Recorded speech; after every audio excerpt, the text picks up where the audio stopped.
Ang pinuno ng Chechnya na si Ramzan Kadyrov ay hayagang tinalikuran si Vladimir Putin at hindi na nagpapadala ng mga tauhan ni Kadyrov, ibig sabihin mga Chechen, sa digmaan ni Putin. Naalala nyo ba ang mga video noong 2022 kung saan dagsa ang mga tauhan ni Kadyrov na may mga kamera, sumisigaw ng Ahmad sila at si Kadyrov mismo ay nagbabantang makarating hanggang London at kung ano-ano pa. Noon, tinawag pa ang mga tauhan ni Kadyrov na hukbong TikTok. Pero ngayon, alalahanin nyo kung kailan nyo huling narinig ang kahit ano tungkol sa mga Chechen sa digmaang ito. Sa tingin ko, biglang nawala ang lahat ng mga video na yon. Tama, matagal na silang wala. At na yon, ipinaliwanag ng The Economist kung bakit biglang nawala sa balita ang mga tauhan ni Kadyrov. Lumabas na sadyang sinasabotahin ni Kadyrov ang pagpapadala ng kanyang mga tao sa harap ng labanan sa Ukraine. Habang patuloy siyang maganda ang pagpapakita sa harap ng mga kamera at tinatawag ang sarili niyang sundalo ni Putin. Tara, himayin natin ng detalyado ang kwentong ito dahil sa totoo lang, sinabi ni Kadyrov kay tumatandang Vladimir Putin na, pakinggan mo, ito ang digmaan mo. Ikaw ang lumaban dyan. Walang magiging mga Chechen doon. Ikaw ang nagsimula ng digmaan, kaya ikaw na ang bahalang umayos niya na yon. Ang pangalan ko ay Alexei Pechi. Tara't pag-usapan natin ang paksang ito. Pero bago tayo magsimula, hinihiling ko na mag-subscribe kayo sa channel. Papunta na tayo sa 300,000 na subscribers, kaya't lubos akong magpapasalamat sa bawat subscription ninyo. Ayon sa The Economist, isang source na malapit sa pamunuan ng Chechnya ang nagsabi na kahit na nagpapakita ng pampublikong katapatan sa Kremlin, si Ramzan Kadyrov ay hindi talaga handang magpadala ng maraming taga-Chechnya sa digmaan laban sa Ukraine. Direktang sinabi ng source sa The Economist ang mga sumusunod. Ang interes ng Chechnya ay hindi na talaga tumutugma sa mga layunin ng Kremlin sa Ukraine at ayaw ni Kadyrov na isakripisyo ang mga mamamayan ng republika para sa tinatawag na Russian world. Kahit na ipinagmamalaki pa niya ang kanyang papel bilang sundalo ni Putin, malinaw niyang naunawaan ang totoong sitwasyon. Ang totoo, napagtanto lang ni Kadyrov na wala nang mabilisang tagumpay, kaya parang sinabi niya kay Putin, ikaw na ang bahala sa susunod. Ngayon, narito ang mga numero na siyang nagpapakita ng totoong kwento sa likod ng mga pastig na sigaw na Ahmad sila. Pero, totoo ba talagang may lakas? Tingnan natin na yon. Kadyrov, paalala ko lang, ay hayagang nagdeklara. Sinabi ni Kadyrov na nagpadala raw ang Chechnya na mahigit 70,000 Chechen na mandirigma sa prente. Ito ay halos katumbas ng 10% ng buong populasyon ng kalalakihan sa Chechnya. Tila, syempre, kahanga-hanga ito. Pero ito ang realidad. Ang mga Chechen ay bumubuo lamang ng halos 0.2% ng kabuuang kumpirmadong kaswalti ng hukbong Ruso. Ibig sabihin, alinmansa ang bilang na 70,000 ay katang-isip lang para lang pagandahin ang imahe o kaya naman talagang ganyan lang kakaunti ang mga Chechen na inilalagay sa harapan para hindi talaga sila masyadong namamatay doon. Ibig sabihin, inilalayo sila sa mismong linya ng labanan at para rin magmukha silang nakakatakot sa paningin ng iba pero hanggang doon lang. At base sa lahat ng ito, mukhang yung pangalawa ang totoo. Ayon sa mga source ng publikasyon, sinasabing tahasang pinapayuhan ang mga sundalong Chechen na ingatan ang kanilang sarili at huwag sumabak sa unahan ng labanan. Hayaan daw na ang mga Rusong Ivan at marahil pati mga Buryat ang mamatay sa labanan. Ang mga tauhan ni Kadyrov, sila lang daw ang magbibideo ng tagumpay. Kung namatay si Rusong Ivan, bahala na siya. Sino ba ang interesado kay Rusong Ivan? Aminin natin, nakakatawa pakinggan ito para sa isang hukbo na ayon kay Kadyrov ay dapat umabot hanggang London. Pero heto, hindi naman sila lumalabas sa unahan ng labanan. Papunta raw sila sa London, pero kahit kailan, hindi sila pumupunta sa pinakaunahang posisyon. Ngayon, balikan natin kung paano talaga nagsimula ang lahat dahil talagang malaki ang pagkakaiba ngayon. Noong 2022, tinawag ang mga tauhan ni Kadyrov na hukbong TikTok. Ang kanilang mga grupo na karaniwang binubuo ng 200 katao ay sinasamahan ng isang buong hukbo ng mga videographer na sabay-sabay na kumukuha ng mga ganitong tagumpay na ulat gamit ang maraming kamera. Walang ibang unit ng Russia ang may ganong karaming mga operator sa kanilang grupo. Bawat Chechen na kuhanan sa kamera ay obligado personal na lumapit sa tinatawag na padishah, ibig sabihin kay Ramzan Kadyrov mismo, na may kasamang pangakong tutuparin ang utos.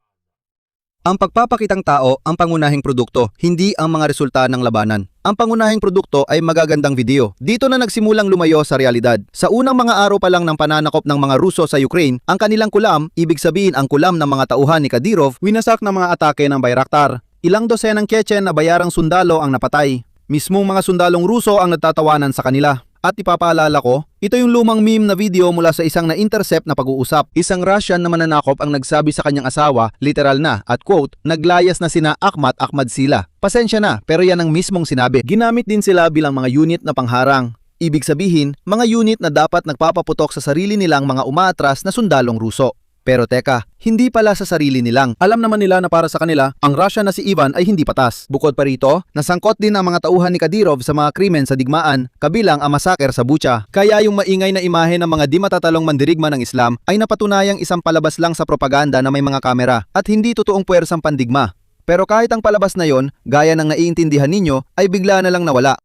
Noong Setyembre 2022, nang ipahayag ni Vladimir Putin ang pangkalahatang mobilisasyon sa buong Rusya, sa isang pagpupulong kasama ang kanyang operatibong himpilan, sinabi ni Kadyrov na hindi magkakaroon ng mobilisasyon sa Chechnya dahil umano ay nalampasan na ng Republika ang itinakdang bilang sa pamamagitan ng mga voluntaryo. Tandaan ninyo, sinasabi nilang umabot daw ito ng 70,000. Kapansin-pansin na makalipas lang ng ilang araw, mismong press secretary niya na si Ilman Bakhidov ang nagsimulang pabulaanan ang balita na kinanselang mobilisasyon sa Chechnya. Sinabi niya na ito raw ay gawa-gawa lang mang ilang oposisyong pahayagan at mga dayuhang ahente. Kesyo, hindi raw sinabi ni Kadyrov ang ganoon. Ano ba kayo? Ibig sabihin kahit nun pa, noong 2022, kitang-kita na may hindi pagkakatugma.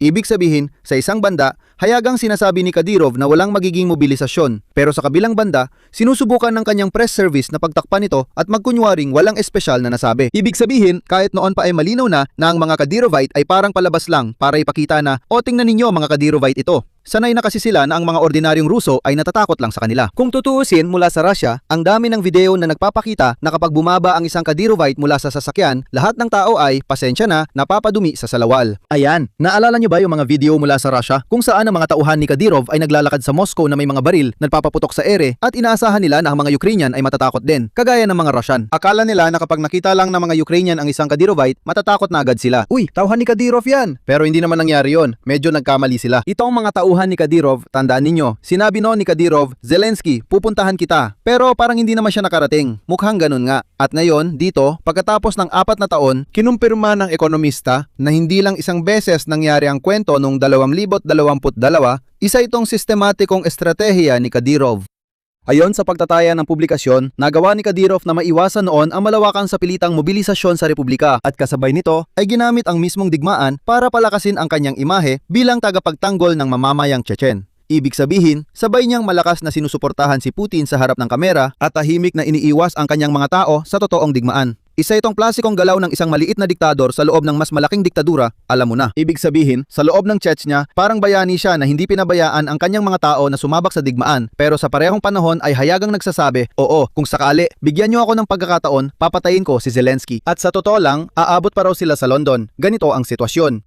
Kung bakit nagagawa ito ni Kadyrov, madali lang din ipaliwanag. At hindi lang ito dahil sa katusuhan ni Kadyrov mismo. Ang totoo niyan, ang mga lokal na residente na lampas, 35 taong gulang, ay malinaw na natatandaan ang mapanirang mga digmaang Chechen, ang kambobomba, mga operasyong pagsuyod, lahat ng iyon na naranasan na ng Republika kung panahon ni Yeltsin at sa mga unang taon ni Vladimir Putin. At sa lipunang ito, halos walang sumusuporta sa panibagong malaking digmaan na maaring kumitil sa panibagong henerasyon ng mga lalaking Chechen. Kaya si Kadyrov sa totoo lang ay binabasa lang ang damdamin ng sarili niyang mga tao at nauunawaan niya na ang totoong malawakang mobilisasyon ay maaring magdulot sa kanya ng mas malaking kapalit kaysa sa anumang pagkainis ng kalbong pandak na si Vladimir Putin. Kaya kung pagsasamahin mo lahat ng ito, noong 2022, ang mga Chechen ang naging pinakamaingay at pinakabinidang na bahagi ng propaganda ng Russia na may mga kamera, mga slogan at mga pangakong makarating hanggang London. Pero sa totoo lang, naging isang unit na pampakita lang na may napakakaunting tunay na kaswalti na ngayon sa 2026 ay tuluyan ng nawala sa eksena. Dahil ang sarili nilang padisya ang nagpasya na ang digmaan ay kay Putin. Pero hindi yun dahilan para ipadala ang sarili nilang mga kababayan upang mamatay para sa kung anong banyagang mundong Ruso. Parang alam nyo, madali lang maging sundalo ni Putin sa salita. Pero ibang usapan na kapag totoong mga kabaong na ang darating sa Republika. Mula sa lahat ng ito, maari tayong makagawa ng isang simpleng konklusyon. Hindi lang ito tungkol sa mga Chechen, hindi lang sa mga tauhan ni Kadyrov, kundi para sa buong hindi pa maunlad na Federasyong Ruso. Ganito ang konklusyon. Ang osong Ruso, sa salita lang siya dakila at makapangyarihan.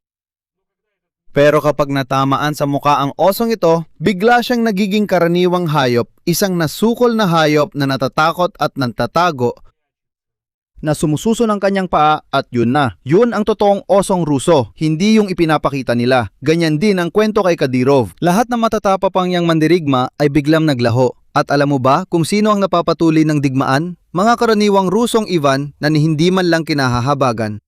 Dito ko natatapusin, ilagay ninyo ang inyong opinyon at mga konklusyon sa mga komento sa ilalim ng episode na ito. Mag-subscribe sa channel, pindutin ang kampanilya at huwag kalimutang mag-like. Yun lang po, ingatan ninyo ang inyong sarili. Paalam sa lahat.